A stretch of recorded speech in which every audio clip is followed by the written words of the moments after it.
घोडेची पहिली चूड, पहिला पलिता पेटला, परंतु दुसरा पलिता पेटला नाही. का का इशारत केली नसेल बहिरोजीने? वय राजे, दुसरी इशारत व्हायला हवी होती. राजे, बहिरोजीच्या मागे गुप्त वाटेने पार्टीवर आपण दुसरा एक हेर पाठवलेला आहे. मग त्याचा काही निरोप नाही, त्याचा निरोप नाही आला अजून. राजे, राजे तुमची ही उलघाल बघवत नाही. आता तुम्हाला वाट पाहायची असेल तर पहा, पण मला आज्ञा द्या राजे. आत्ता जाऊन त्या सिद्धीच्या चिरफाळ उडवून येतो. बाजी, शांत व्हा. माफ करा राजे, पण आता नाही भगवत. असं केलं तर त्या सिद्धीला वेढा घट्ट करायला अवसर मिळेल. वेढा स्थिर होईल राजे. राज, वेढा स्थिर होईल नाही, वेढा स्थिर झालाय.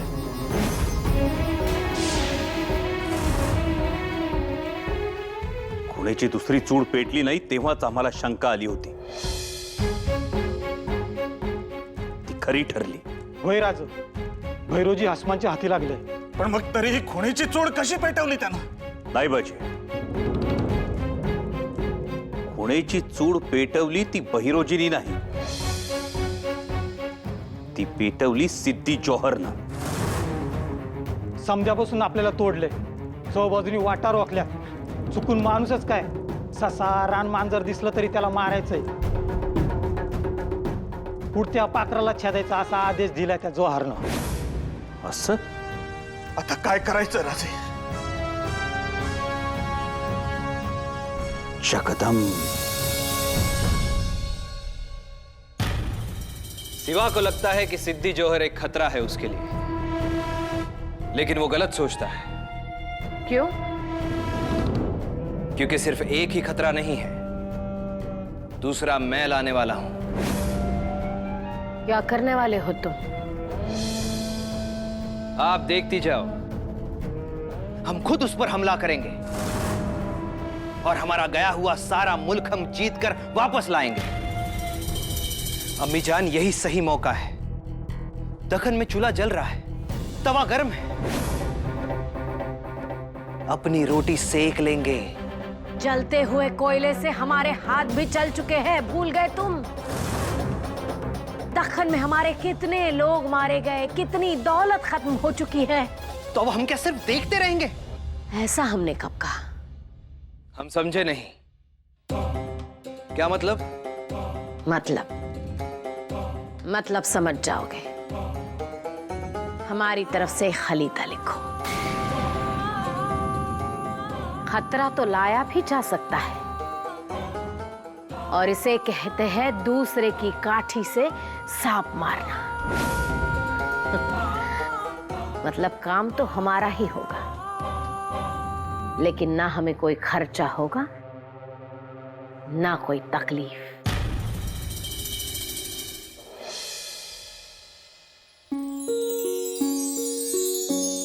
झालं का सुगरणबाई? आम्हास भूक लागली आहे. हो झालंच, म्हणजे होतच आलंय, पण आम्हाला ठाऊकच नाही चूल कशी पेटवायची ते. अहो, चूल पेटवायची असेल तर विस्तव आणावा लागेल, नाहीतर दीप. राणूबाई, तुम्ही आज जाऊन विस्तव आणा बरं. जा लवकर.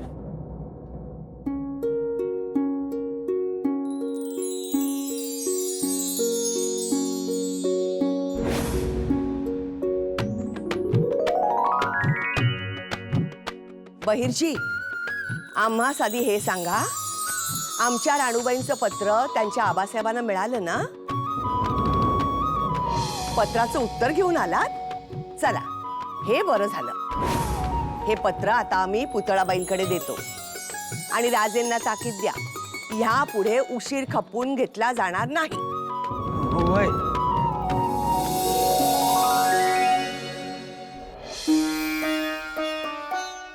बहिरजी, तुमच्याकडे खुश खबर नाही, समजलं आम्हास. सांगा, आमची तयारी आहे. आऊसाहेब, नेतोजीरावांना जोहरचा येडा फोडण्यात यश येत नाही.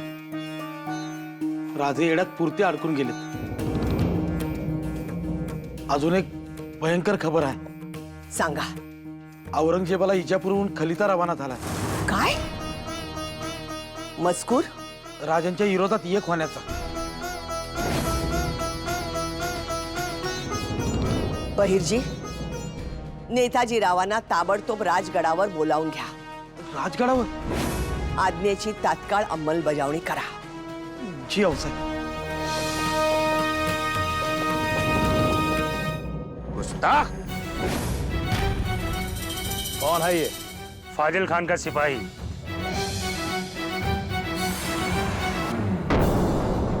क्या किया है इसने? फाजिल खान ने जहाँ इसे तैनात किया था वहां ये भाला लेकर बैठ गया. अच्छा, जिस होशियारी से ये सिपाही बैठा था मसूद, उसी होशियारी से इसे अभी उठाओ.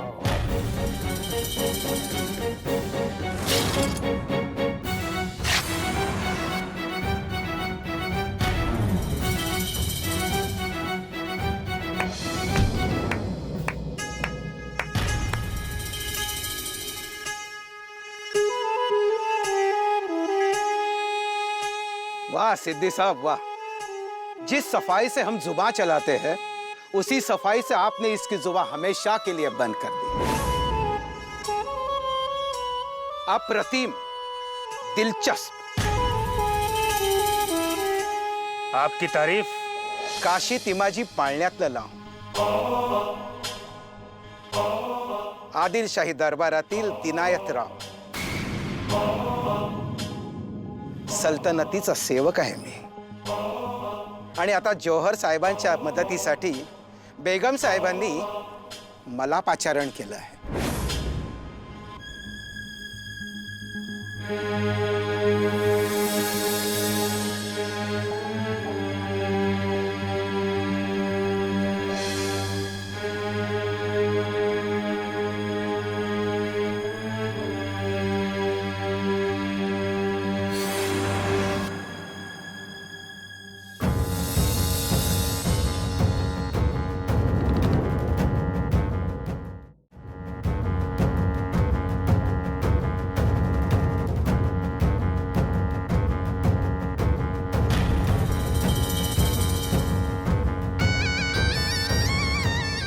वाह वाह वाह, दिनायतराव आपका इस्तकबाल करते हैं. शुक्रिया, बहुत बहुत शुक्रिया.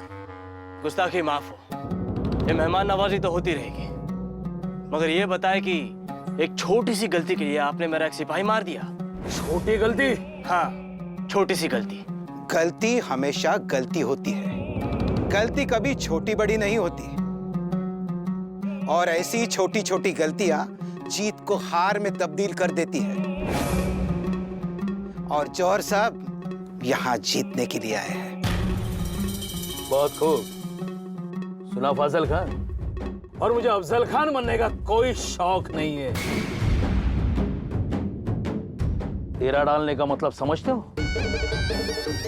दुश्मन की जिंदगी हराम करना, उसे कुछ भी हासिल होने न देना, न पानी न अनाज. और इसीलिए हमेशा होशियार रहो, हर पल हर वक्त. सिवा दिन में रात में कभी भी बाहर निकल सकता है, इसलिए जागते रहो. तकलीफ, यातना, नरक यातना देण्याचाच सिद्धी जौहरचा प्रयत्न असणार. पण त्या सिद्धी जौहरला आपण जबाब सुद्धा तसाच द्यायचा. असे कसा द्यायचा आहे जबाब? त्यानं जर वीट मारली तर आपण दगडानं जबाब द्यायचा. त्यानं जर बाण चालवला तर आपला रामबाण असला पाहिजे. त्यानं चढाई केली तर आपण लढाई करून ती मोडून काढायची. त्याने जर आपला एक मावळा ठार केला तर त्याचे 5 हशम ठार करायचे. गडावरचा तिखटपणा त्याला सतत जाणवला पाहिजे. तिखटपणा? राजे तुम्ही बघाच, लवंगी मिरचीचा तिखटपणा असेल तो. शाबास. गडावरच्या हरेक मावळ्यात सजग करा. पहारे ठरवा. पहारे जागते, नजर खाली, पन्हाळ्याच्या पायथ्याशी. जराही पानांचा आवाज झाला, कुठं चाळीत खुसपटलं तरी सावध व्हा. शंका आली तर पेशक तीर चालवा, सोडू नका. कोपणी बांधायला घ्या, हत्यारांना धार लावा. पन्हाळ्यावर दगडगोटे चिक्कार आहेत, ते बुर्जांवर जमा करून ठेवा. हर एक दगडावर जौहरच्या हशमांचं मरण कोरलंय एवढं लक्षात ठेवा. गंगाधर पंत, जी राजे. तुपाची विहीर काय म्हणते? तुपाच्या विहिरीत तुपाचा साठा मुबलक आहे. विषाचे रांजण? 5 रांजण भरलेत राजे. ते 5 बुर्जांवर घेऊन जा. बंदिस्तीनं मातीत पुरा. हातघाईच्या लढाईच्या वेळी तीर बाणांना विष लावावं लागेल. तेलाचे बुधले? तेल साठाही मुबलक आहे, वर्षभर पुरेल. त्यांना ठेवा, रात्रीच्या वेळी गडावर मशाल पेटता कामा नये. बुर्जावर जाळ करू नका. गडावरची हालचाल गनिमाला दिसू नये. पण राजे, तो सिद्धी जौहर एवढा वेळ थांबेल? कदाचित. आम्ही हाती लागल्याशिवाय सिद्धी जौहर वेढा सैल करणार नाही. हा सिद्धी जिद्दी आहे. जौहर जहर आहे, धूर्त आहे, तेज आहे, क्रूर आहे. त्यामुळे सावध असा, सदैव सज्ज रहा.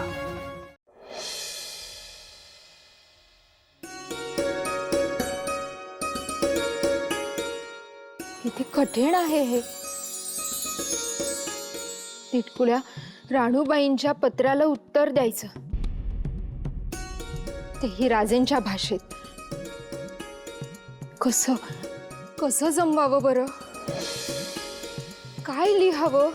मातोश्री, मातोश्री, आमच्या आबासाहेबांनी उत्तर काढलं ना आमच्या खलित्याला?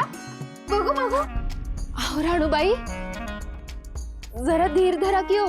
नाही मातोश्री, नाही धीर धरवला जात. दाखवा ना काय लिहिलंय. बर, सांगा ना. हो हो सांगतो. बसा बरं, बसा.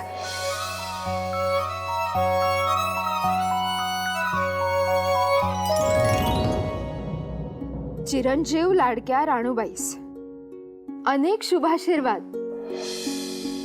मोहिमेच्या धामधुमीमुळे आपली भेट व्हायला उशीर होतो आहे, म्हणून तुम्ही रागवला आहात असं लिहिलं. तरी आपण रागवू नये आणि रुसूही नाही. आम्ही लवकरच ही मोहीम फते करून गडावर येत आहोत. तुर्तास या खलित्याबरोबर आम्ही सुंदर खेळणी पाठवत आहोत आणि येताना सोबत अजून खेळणी सुद्धा आणणार आहोत.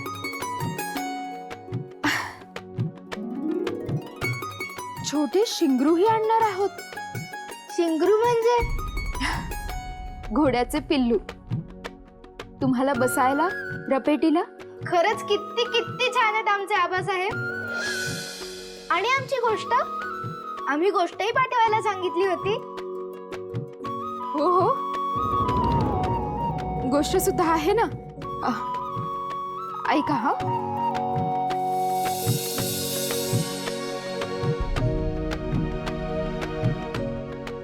सातपुड्याच्या पर्वत रांगेत एक राजा होता.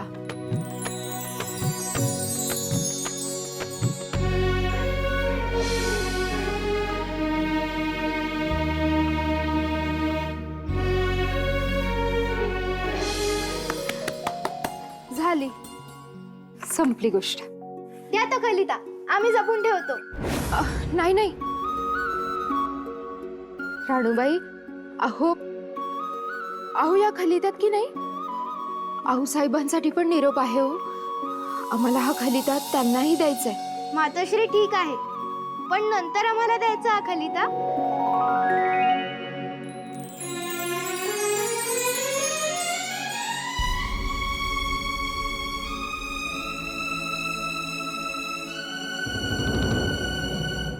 नेताजीराव, मान झुकवू नका. रावसाहेब, नजर चोरावी असं तुम्ही काही केलं नाही. विजापुराच्या वेशीत बादशहाच्या छाताडावर घोडा नाचवलात. पराक्रमाची शर्त केलीत.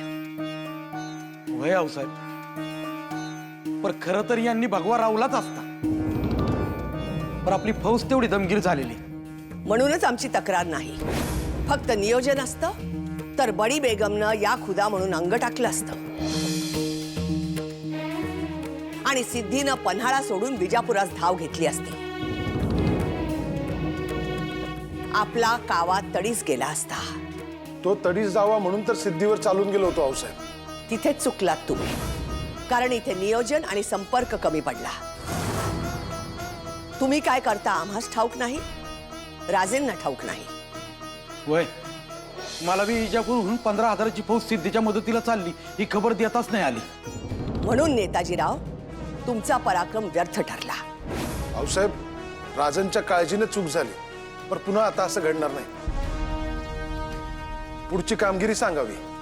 रानात कुणीही कुणाची शिकार केली की त्या वासावर गिधाडांची झुंड मेजवानीसाठी उतरते, हे तुम्ही जाणता. म्हणजे आऊसाहेब, राजेंची आणि मराठी मुलखाची कोंडी व्हावी म्हणून बडी बेगमनं दिल्लीच्या मुघलांना खलिता पाठवला आहे. आऊसाहेब, तुम्ही फक्त आशीर्वाद द्या.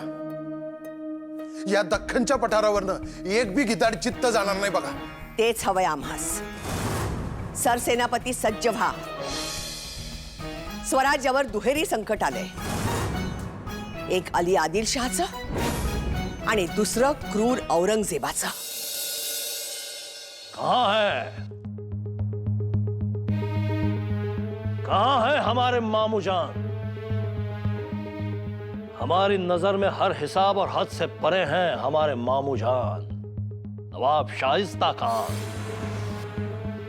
इसीलिए उनको बुला भेजा है. अब तक क्यों नहीं आए? जहांपना, नवाब साहब आते ही होंगे.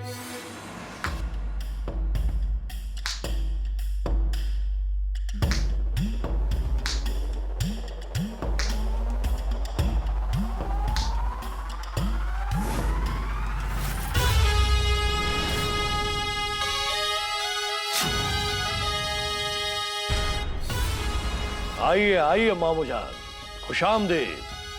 बड़ा इंतजार करवाया आपने. आइए आइए. बेटा औरंग, हिंदुस्तान के बादशाह आलमगीर.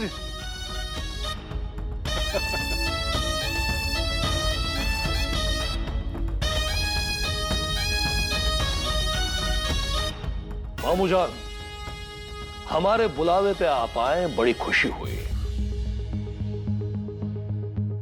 मुद्दे पे आते हैं. दरअसल मसला उस सीवा का है. सिवा? वो दक्खन का अदना सा जमींदार, और उसके लिए ये शाइस्ते खान. मामू जान, हम आपकी बहादुरी और मरातब का इल्म रखते हैं, लेकिन उस सिवा की बगावत का जख्म अब नासूर बनता जा रहा है. उस सिवा ने फतेह खां को मात दे दी, अफजल खां को मार डाला, और अब दक्खन में हमारे मुल्क पे कब्जा किया जा रहा है. पर आलमगीर. मामू जान, मौके की नजाकत को देखिए. वहां आदिल शाह हमसे मदद मांग रहा है. आदिल शाह और सिवा को मदद करने के बहाने से हम दोनों के मुल्क पे कब्जा कर सकते हैं, यूं चुटकी बजाते हुए. इस मुहिम के लिए हमें बस 30,000 की फौज काफी होगी. मामू जान, आप आलमगीर के मामू जान हैं. 30,000 क्या, 1,00,000 की फौज लेके जाइए. बस इस मुहिम को अंजाम दे दीजिए. इंशाअल्लाह. मामू जान, इस मुहिम के लिए मां बदौलत की तरफ से आपको यह शाही तोहफा.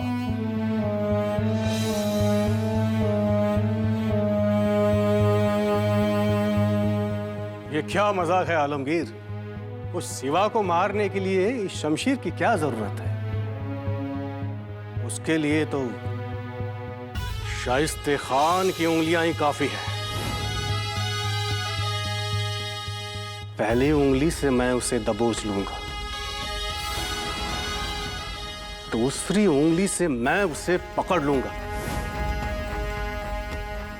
तीसरी से उसे मरोड़ दूंगा, और चौथी उंगली से मैं उसे मसल दूंगा. और हाँ हाँ मामू जान, कम से कम एक उंगली तो अपने लिए बचा के रखिए. हम जानते हैं मामू जान, सीवा को मसलना आपके लिए उंगलियों का खेल है बस, इसीलिए तो आपको बुलाया है। बेटा औरंग, फिक्र मत करो। हम चंद दिनों में सिवा का कत्ल करके दक्खन की चट्टानों पर आलमगीर औरंगजेब ये अल्फाज कुरित कर सही सलामत लौट आएंगे। यूं इंशाअल्लाह। इंशाअल्लाह।